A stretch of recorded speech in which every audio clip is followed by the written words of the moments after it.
Ma'am ಇಷ್ಟ ಆಯ್ತಾ cutting? ತುಂಬ ಇಷ್ಟ ಆಯ್ತು ಮೇಡಮ್ ನಮಗೆ. ಹೌದಾ? ನಾನು ಲಾಸ್ಟ್ ಟೈಮ್ ಒಂದು ಎಲ್ಲೋ ಕ್ಯಾಂಟೀನ್ ಮಾಡಿಸ್ಬಿಟ್ಟು ನನ್ನ ಕೂದಲೆಲ್ಲ ಹಾಳಾಗಿತ್ತು.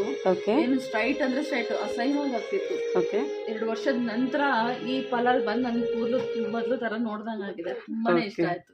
Thank you. ಯಾರು ರೆಫರ್ ಮಾಡಿದ್ದು? ಇದು ನನ್ನ ಫ್ರೆಂಡ್ ಕಡೆಯಿಂದ ಬಂದಿದ್ದು. ನಾನು ಎಲ್ಲಿಂದ ಬಂದಿರೋದು? ಮಾಗಡಿ ಬರ್ತಾ ಅವರೆಕೆರೆಯಿಂದ ಬಂದಿದ್ವಿ. Okay thank you. ಸ್ಯಾಟಿಸ್ಫ್ಯಾಕ್ಷನ್ ಅಲ್ವಾ? ತುಂಬಾನೇ ಮೇಡಮ್. ಅದು ಫೇಶಿಯಲ್ ಮಾಡಿಸಿದ್ದು, ರಿಲ್ಯಾಕ್ಸು, ಈ ಹೇರ್ ಕಟ್ ಎಲ್ಲ ನಿಜ ಎಲ್ಲರಿಗೂ ಹೇಳ್ತೀನಿ ಬರ್ಬೇಕು ನಿಜ. ತುಂಬ ಚೆನ್ನಾಗಿದೆ. ನನಗೆ ತುಂಬ ಇಷ್ಟ ಆಯಿತು. Thank you so much.